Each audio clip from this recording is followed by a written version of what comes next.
కాంగ్రెస్ ప్రభుత్వం ఏర్పడి సంవత్సరం పూర్తయింది. సంవత్సరం పూర్తయినటువంటి ఈ నేపథ్యంలో ప్రజాపాలన విజయోత్సవాలు కాంగ్రెస్ ప్రభుత్వం అధికారికంగా నిర్వహిస్తోంది. అయితే ఇప్పుడు అధికారికంగా నిర్వహించేటువంటి ప్రజాపాలనలో అక్కడ ప్రదర్శిస్తున్నటువంటి పాటలు లేదా కళారూపాలు ఎంత తీవ్ర విమర్శలకు దారితీస్తున్నాయంటే తెలంగాణ ప్రజానీకం విస్మయం వ్యక్తం చేస్తున్నారు, ఆశ్చర్యం వ్యక్తం చేస్తున్నారు. దానికి కారణం ఉంది. ఎందుకంటే ప్రజాపాలన విజయోత్సవాలు అన్నప్పుడు నిజంగా తెలంగాణ రాష్ట్ర ప్రగతిని ఆవిష్కరించాలి, తెలంగాణ ఉద్యమం జరిగినటువంటి తీరుతెన్నుల్ని మరోసారి అందరికీ గుర్తు చేయాల్సిన అవసరం ఉంటుంది. సో రాష్ట్రం ఏర్పడి ఇక ఎన్ని సంవత్సరాలైనా కూడా తెలంగాణ ఉద్యమం నాటి పాటల్ని ఎప్పుడూ తెలంగాణ సమాజం మర్చిపోదు, ఎప్పుడూ గుర్తు చేసుకుంటూనే ఉంటుంది. సో అటువంటి పాటలు నిరంతరం ఆ చైతన్యాన్ని రగిలిస్తూనే ఉంటాయి. కానీ అట్లా కాకుండా తెలంగాణ ఉద్యమ పాటలు కాకుండా ఈ ప్రజాపాలన విజయోత్సవాలు ఒక ఐటెం సాంగ్స్ని అక్కడ ప్లే చేస్తూ ఒక సినిమా సంగీత విభావరిగా, దట్టు సినిమా సాంగ్స్ కూడా చాలా వరకు ఆమోదయోగ్యమైనవి ఉంటాయి. సినిమా పాటల్లో కూడా చైతన్యవంతం నింపేటువంటి పాటలు ఎన్నో ఉంటాయి, అభ్యుదయ గీతాలు ఎన్నో ఉంటాయి. అటువంటివి కాకుండా ఒక ఐటెం సాంగ్స్ని తలపించే విధంగా ఉన్న సాంగ్స్ని ప్రజాపాలనలో, దట్టు అక్కడ ముఖ్యమంత్రి రేవంత్ రెడ్డి ఫొటోస్ ఉంటాయి, తర్వాత అప్పుడే బట్టి విక్రమార్క వస్తుంటారు, చాలామంది అమాత్యులు వస్తుంటారు, అక్కడ చాలా ముఖ్యమైనటువంటి వ్యక్తులు ఉంటారు. వాళ్ళ ముందు ఆ సినిమా సాంగ్స్ ప్రజాపాలనల విజయోత్సవాల్లో పాడడం ఏంటి? కొన్ని వందలాది తెలంగాణ ఉద్యమ గీతాలు ఉన్నాయి తెలంగాణ రాష్ట్ర చరిత్రలో.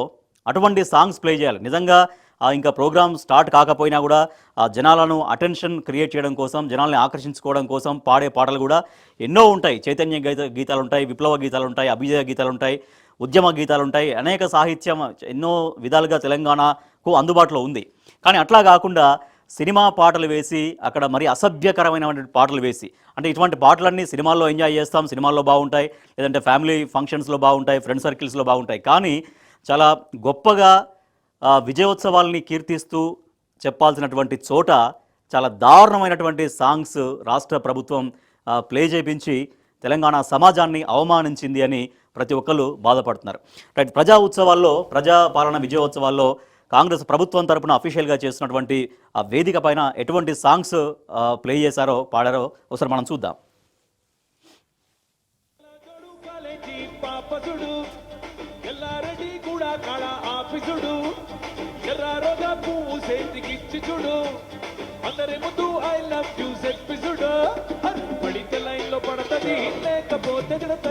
సో ప్రజాపాలన ప్రజా విజయోత్సవాలు సాంస్కృతిక కార్యక్రమాల్లో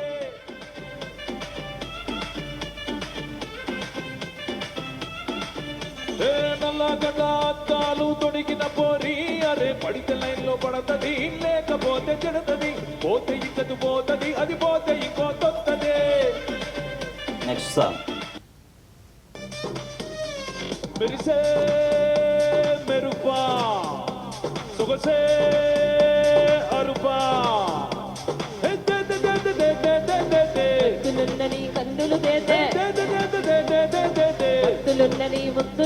సో ఇది సినిమాకి ఏమైనా ప్రీ రిలీజ్ ఈవెంటా, సినిమాకి సంబంధించిన ఇంకేమన్నా ఫంక్షనా, లేకపోతే ఏమైనా సినిమా ప్రోగ్రామ్స్ అవార్డుల ఫంక్షనా, ఏందో అర్థం కాని పరిస్థితి. ఇటువంటి సాంగ్స్ ప్లే చేసి తెలంగాణ ఉద్యమ గీతాలని పక్కన పెట్టి, తెలంగాణ విప్లవ గీతాలని పక్కన పెట్టి ఇటువంటి సాంగ్స్ ప్లే చేయడం ఏంటి అని తెలంగాణ వాదులు, తెలంగాణ ప్రజలు, తెలంగాణను ప్రేమించే వాళ్ళు ఆశ్చర్యాన్ని వ్యక్తం చేస్తున్నారు.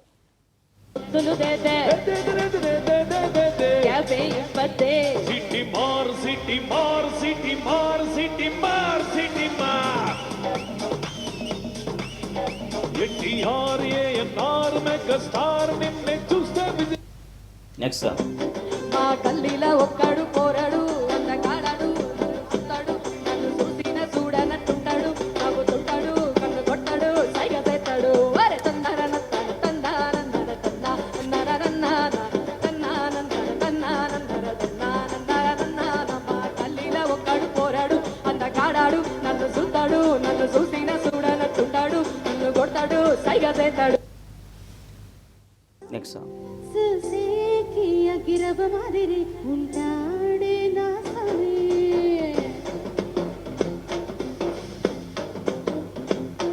మెత్తాని మట్టి పువ్వుల మరి సంటోడే నా సమీ. నా పన్ను కాని వరట్లా టిల్లు అన్నది గింటే జంతు జంతు కలా డిజే టిల్లు పెరు విన్ని స్టైల్ ఎవరు సోకేమో హీరో తిరు కొట్టది తిన్ను మరు డిజే టిల్లు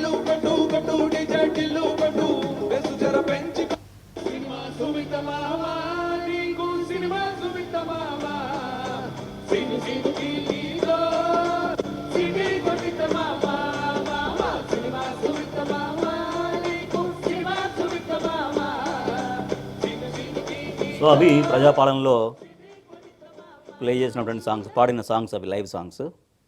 గోంగూర తోట కడ కాపు కాసా కోడి కూసి ఏళ్ళదాకా ఎదురు చూసా సినిమాల్లో వచ్చే ఐటెం సాంగ్స్ ఇవన్నీ కూడా. తోట కడ కాపు కాసా కోడి కూసి ఏళ్ళదాకా ఎదురు చూసా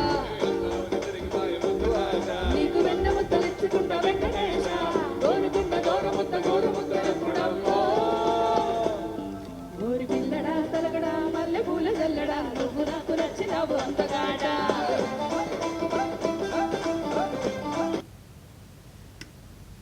మీరు ఓళ్ళ పండి మీద పొరడు చూడు కూలింగ్ క్లాసు పెట్టి కటింగ్ ఇస్తున్నాడు షారుఖ్ ఖాన్ లెక్క ప్రపోజ్ సో కరెక్ట్ అప్పుడే చేస్తున్నాడు ఉప ముఖ్యమంత్రి బట్టి విక్రమార్క గారు వస్తున్నారు లోపలికి. తిరుగుతాడు అరే ఓకే అని అంటి మహావోయ గుర్రమ్మంటాడు ఒక్కసారి పడితే మహా లెక్క నందదయ్యడు ఓకే అని అంటి మహావోయ గుర్రమ్మంటాడు ఒక్కసారి సో ఇది ప్రజాపాలన ఉత్సవాల్లో ప్రభుత్వం అఫీషియల్గా నిర్వహిస్తున్నటువంటి వేడుకల్లో ఇటువంటి పాటలు ఏంటి అనేది. సో ఇటువంటి పాటలు కూడా ఎంజాయ్ చేస్తాం కాదనం, కానీ ఎక్కడ ఏది ఎప్పుడు వాడాలో ఎప్పుడు ఎక్కడ వినాలో అటువంటి సాంగ్స్ అక్కడ ప్లే చేయాల్సిన అవసరం ఉంటుంది. సో ఇవన్నీ ఏదైనా పెళ్ళిళ్ళల్లో, ఫంక్షన్స్లలో, ఫ్యామిలీ ఫంక్షన్స్, లేదంటే సినిమా వేడుకలలో ఓకే ఇవన్నీ బాగానే ఉంటాయి, ఎంజాయ్ చేయొచ్చు. కానీ అక్కడ తెలంగాణ రాష్ట్రానికి సంబంధించి, ఒక పరిపాలనకు సంబంధించి, ప్రభుత్వ ప్రగతికి సంబంధించి విజయోత్సవాలంటూ జరుపుకుంటున్నప్పుడు తెలంగాణ ఉద్యమ గీతాలు ఏమైనాయి, తెలంగాణ విప్లవ గీతాలు, తెలంగాణ అమరులకు సంబంధించినటువంటి ఎన్నో గీతాలు ఉన్నాయి. అటువంటి గీతాల్లో అనునిత్యం చైతన్యం నింపాల్సినటువంటి కళాకారులు ఏమయ్యారు? సో వీళ్ళు ఈ ఐటెం సాంగ్స్ని ఎందుకు ఎంచుకున్నారు?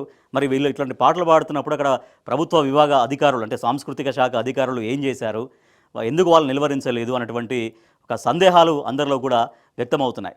సో తెలంగాణ కళారూపాలకు, తెలంగాణ ఉద్యమ గీతాలకు నెలవు తెలంగాణ రాష్ట్రం, తెలంగాణ ఉద్యమం. అటువంటి తెలంగాణ గీతాల స్థానంలో ఈ సినిమా సాంగ్స్ వచ్చి ఎందుకు చేరాయి, ఇటువంటి ఐటెం సాంగ్స్ ఎందుకు పాడుతున్నారు, దీని ద్వారా ఏం చెప్తున్నారు అనే ప్రశ్నలు మొత్తం తెలంగాణ సమాజం వేస్తూ ఉంది ఈ ప్రభుత్వానికి.